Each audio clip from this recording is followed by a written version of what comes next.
Hello everyone. तो आज हम बीएड का नेक्स्ट लेसन प्लान डिस्कस कर रहे हैं जो है हमारा साइंस सब्जेक्ट का। और टॉपिक जो वो है हमारा है जंतु ऊतक। तो जब भी हम बीएड के अंदर लेसन प्लान बनाते हैं तो सबसे पहले हमें कुछ जनरल इन्फॉर्मेशन लिखनी होती है। तो जनरल इन्फॉर्मेशन में क्या क्या लिखना है? फर्स्ट आपको लिखना होता है लेसन प्लान नंबर। उसके बाद आपको लिखनी होती है डेट कि आप कौन सी डेट को ये लेसन प्लान बना रहे हैं। उसके बाद पीपल टीचर्स नेम, यहाँ पर आपको अपना खुद का नेम लिखना है। उसके बाद आपको लिखनी है क्लास कि आप कौन सी क्लास के लिए लेसन प्लान बना रहे हैं। उसके बाद हमें लिखना होता है सब्जेक्ट कि हम कौन से सब्जेक्ट का लेसन प्लान बना रहे हैं। उसके बाद हमें लिखनी होती है ड्यूरेशन कि जो आप एक स्कूल में टीचिंग करने के लिए जाते हैं तो वहाँ पर एक पीरियड जो है वो कितने टाइम का था वो यहाँ पर आपको लिखना है कि आपने स्टूडेंट को कितने टाइम तक टीच किया है। तो वो हमारा है 35 मिनट का।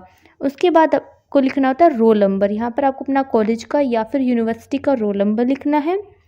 उसके बाद average age of the pupils, यहाँ पर आपको अपने क्लास के स्टूडेंट्स की एवरेज एज लिखनी है। उसके बाद हमें लिखना होता है टॉपिक कि हम कौन से टॉपिक के ऊपर लेसन प्लान बना रहे हैं। तो वीडियो आगे बढ़ने से पहले आप एक बार वीडियो को लाइक और चैनल को सब्सक्राइब कर दें। साथ ही आप इसे बीएड के स्टूडेंट के साथ शेयर भी कर सकते हैं।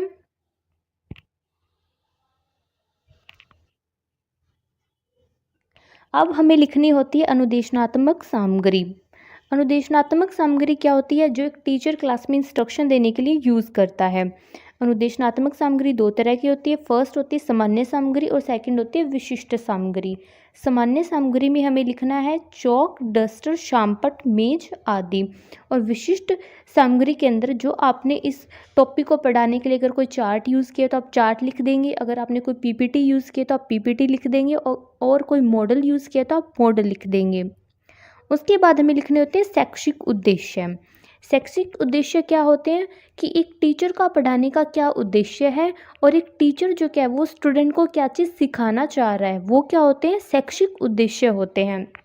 तो शैक्षिक उद्देश्य काफ़ी अलग इसके टाइप्स होते हैं। जैसे कि फर्स्ट आता है ज्ञान संबंधी उद्देश्य। उसके बाद आता है समझ संबंधी उद्देश्य कि उस टॉपिक को पढ़ने के बाद स्टूडेंट को कौन सी चीज़ जो है वो समझ में आएगी। उसके बाद आता है कौशल संबंधी उद्देश्य।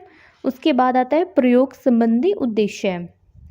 तो इस तरह से आपको शैक्षिक उद्देश्य लिखने हैं, जो भी आपका टॉपिक है, जो भी आपका सब्जेक्ट है उसके अकॉर्डिंग।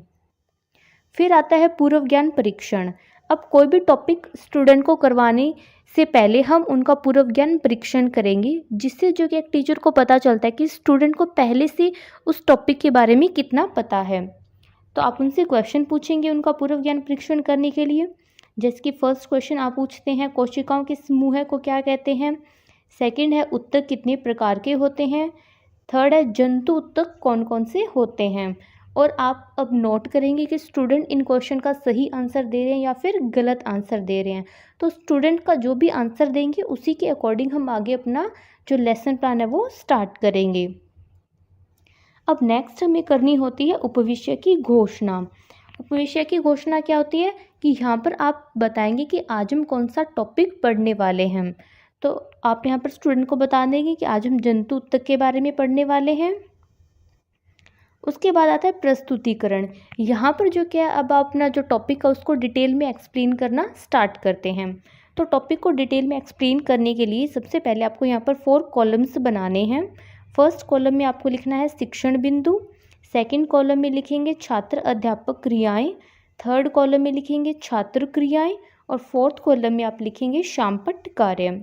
शिक्षण बिंदु के अंदर हमारे टॉपिक से रिलेटेड जो भी मेन पॉइंट्स होंगे वो हम लिख देंगे। छात्र अध्यापक क्रियाएं के अंदर एक टीचर की क्लास के अंदर जो भी एक्टिविटी होगी वो हम लिख देंगे। फिर थर्ड आता है हमारा छात्र क्रियाएं, यहाँ पर स्टूडेंट्स की क्लास के अंदर जो भी एक्टिविटी होगी वो हम लिख देंगे। उसके बाद फोर्थ आता है शामपट कार्य। यहाँ पर आप ब्लैक बोर्ड के ऊपर जो भी वर्क करेंगे, आपने कोई हेडिंग डाली है या फिर आप ब्लैक बोर्ड के ऊपर कुछ एक्सप्लेन कर रहे हैं तो वो सब आप शामपट कार्य के अंदर लिख देंगे। तो जैसे कि शिक्षण बिंदु में आप सबसे पहले यहाँ पे हेडिंग डालते हैं भूमिका। यहाँ पर आप जो क्या है स्टूडेंट को ऊतक के बारे में बताना स्टार्ट करेंगे कि जंतु ऊतक क्या होते हैं। तो टीचर कहता है कि हमारे शरीर में विभिन्न प्रकार की कोशिकाएं होती हैं जो आपस में समूह बनाकर उत्तक का निर्माण करती है, इन्हें क्या कहते हैं? जंतु उत्तक कहते हैं। और छात्र क्रियाएं क्या होगी? छात्र ध्यान से सुनते हैं। फिर अब आप उन्हें अलग अलग उत्तक के बारे में बताते हैं, जैसे कि पहला है सम उत्तक। अब आप उन्हें स्पीथिलियम उत्तक के बारे में बताएंगे। जो जंतु उत्तक क्या होता है? ये शरीर को बाह्य रूप से रक्षा प्रदान करने वाले उत्तक को क्या कहते हैं? एपिथीलियम उत्तक कहते हैं। एपिथीलियम शरीर को अंदर स्थित बहुत से अंगों और गुहिकाओं को ढकता है। और स्टूडेंट की एक्टिविटी क्या होगी? स्टूडेंट इसको ध्यान से सुन रहे हैं और हम ब्लैक बोर्ड के ऊपर जो क्या हेडिंग डाल देंगे, एपिथीलियम उत्तक। तो इस तरह से आप उनको एक्सप्लेन कर देंगे कि एपिथीलियम उत्तक क्या होता है। उसके बाद आता है संयोजी उत्तक। अब आप उन्हें एक्सप्लेन करेंगे कि संयोजी उत्तक क्या होता है। तो रक्त जो क्या है वो एक प्रकार का संयोजी उत्तक होता है। संयोजी उत्तक की कोशिकाएं आपस में कम जुड़ी होती है और अंतर कोशिकाएं अवबद्ध में घुसी होती है। ये जेली की तरह कठोर हो सकती है। तो इस तरह से अब आप उनको एक्सप्लेन करेंगे संयोजी उत्तक के बारे में और ब्लैक बोर्ड के ऊपर हेडिंग डाल देंगे संयोजी उत्तक। उसके बाद आती है आंशिक पुनरावृत्ति। अब आपने जो क्या है, एक टीचर ने उन्हें 2 टॉपिक करवा दिए, एपिथेलियम उत्तक और संयोजी उत्तक। अब आप स्टूडेंट से क्वेश्चन पूछेंगे एक बार आगे बढ़ने से पहले, जिससे जो कि एक टीचर को पता चलता है कि स्टूडेंट को वो चीज़ समझ में आई है या फिर नहीं आई है। तो आप इस तरह से क्वेश्चन पूछ सकते हैं अपनी जो लेक्चर है उसके बीच में।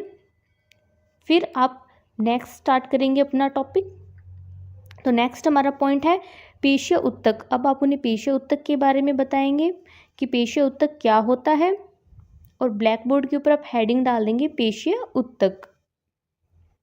तो आपको उनको एक्सप्लेन कर देना है पेशीय उत्तक के बारे में। और स्टूडेंट की क्या एक्टिविटी होगी? स्टूडेंट इसको ध्यान से सुन रहे हैं।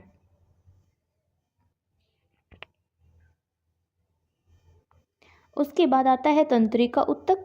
यहाँ पर आप उनको तंत्रिका उत्तक के बारे में बताएंगे कि तंत्रिका उत्तक क्या होता है, इसकी क्या विशेषताएं होती हैं। तो इस तरह से आपको एक्सप्लेन कर देना है तंत्रिका उत्तक के बारे में।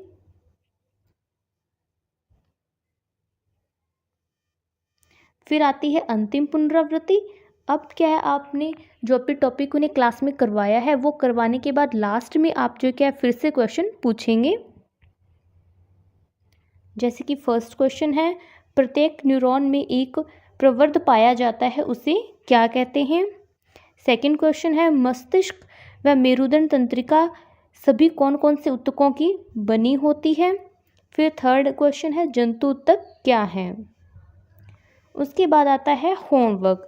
अब जो क्या है, आप अपना टॉपिक कंप्लीट करवाने के बाद उन्हें होमवर्क देंगे। यहाँ पर आप उन्हें जो भी दिया है, आपने आज क्लास में करवाया है, वो पढ़कर आने के लिए बोल सकते हैं, या फिर आप उन्हें कुछ क्वेश्चंस लिखने के लिए बोल सकते हैं, या फिर आप उन्हें कोई अलग से एक्टिविटी के लिए भी बोल सकते हैं। तो इस तरह से आप अपना लेसन प्लान बना सकते हैं।